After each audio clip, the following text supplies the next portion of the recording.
الحمد لله رب العالمين والصلاة والسلام على أشرف الأنبياء والمرسلين نبينا محمد وعلى آله وصحبه أجمعين أما بعد আমার প্রাণপ্রিয় ভাই ও বোনেরা, আজকে আমি আপনাদেরকে এই ভূমির এক নির্মমতা সম্পর্কে সতর্ক করতে চাই। ভারতের সামরিক বিশ্লেষকদের দলিল দস্তাবেজ ও ভিডিও দেখলে একটা কথা বারবার সামনে আসে, বাংলাদেশের রংপুর ডিভিশন তাদের কৌশলগত টার্গেট। কিন্তু কেন? কারণটা ভারতের নিজেরই দুর্বলতা।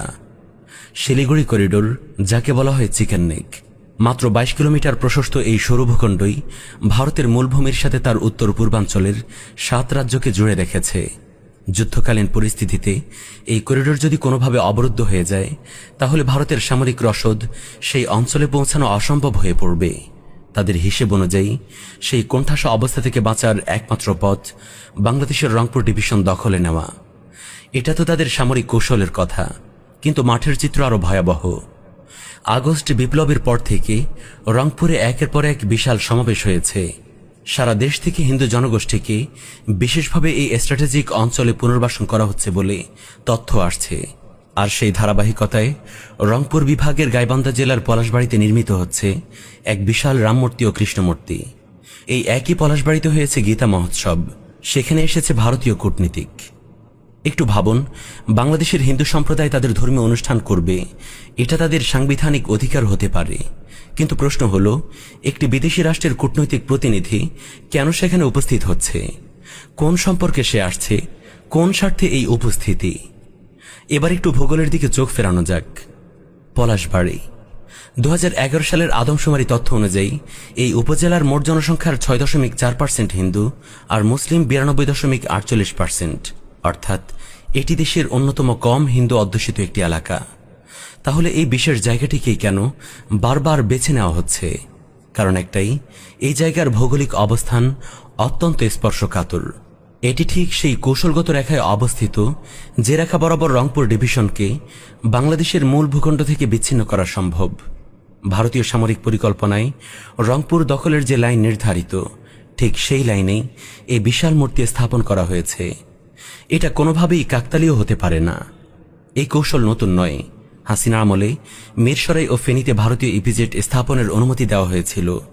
সেই অবস্থানটা দেখুন, মাত্র 4টি সড়ক ও রেলপথ অবরোধ করলেই চট্টগ্রাম পুরোপুরি বাংলাদেশ থেকে বিচ্ছিন্ন হয়ে যায়। উত্তরে রংপুর, দক্ষিণে চট্টগ্রাম, দেশের দুই প্রান্তে একই ছক, একই নকশা। ভারত সুলভ আওয়ামী ফ্যাসিস্ট সরকারের পতনের পর থেকে ভারত বাংলাদেশ সীমান্তে উত্তেজনা ভিন্ন রূপ নেয়। সম্প্রতি সময়ে এও দেখা যায়, ভারত কখনো নিজ দেশের নাগরিক, আবার কখনো যাচাই বাছাইহীনভাবেই বলে দেওয়া কথিত অবৈধ বাংলাদেশিদের কোনোরকম আইনি প্রক্রিয়া ছাড়াই সরাসরি ভারত বাংলাদেশ সীমান্ত দিয়ে পুশিনের চেষ্টা করছে। স্পষ্টতই যা বাংলাদেশকে আরেকটি রোহিঙ্গা সংকটের অনুরূপ পরিস্থিতিতে ঠেলে দেওয়ার নীলনকশারি বাস্তবায়ন। ইতিহাস আমাদের শিক্ষা দেয়, শত্রু সরাসরি আঘাত করার আগে ভিতর থেকে দুর্বল করে দেয়। আজকের মুসলিম উম্মাহকেও এই একই মূলনীতির আলোকে সতর্ক হতে হবে। যারা অখণ্ড ভারতের স্বপ্ন দেখে, তারা কখনোই মুসলিম অধ্যুষিত স্বাধীন ভূখণ্ডকে মেনে নেয়নি, নেবেও না। এই মূর্তি তাদের কাছে শুধু ধর্মীয় প্রতীক নয়, এটা তাদের বৃহত্তর স্বার্থ ও স্বপ্ন বাস্তবায়নের পথের পদক্ষেপসমূহের অন্তর্ভুক্ত। আমরা এই জমিনের জনগণ ও ওলামা সমাজকে বলবো, আপনারা ঐক্যবদ্ধ হয়ে এর প্রতিবাদ করুন।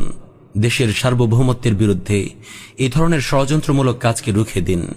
শক্তভাবে এর প্রতিরোধ করুন, সজাগ থাকুন এবং আসন্ন বিপদকে মোকাবেলার জন্য প্রস্তুতি নিন। আল্লাহ তাআলা বলেছেন, ওয়াআইদ্দু লাহুম মাসতাতা'তুম মিন কুওয়াহ ওয়া মির রিবাতিল খাইল তুরহিবুনা বিহি আদুওয়াল্লাহি ওয়া আদুওয়াকুম।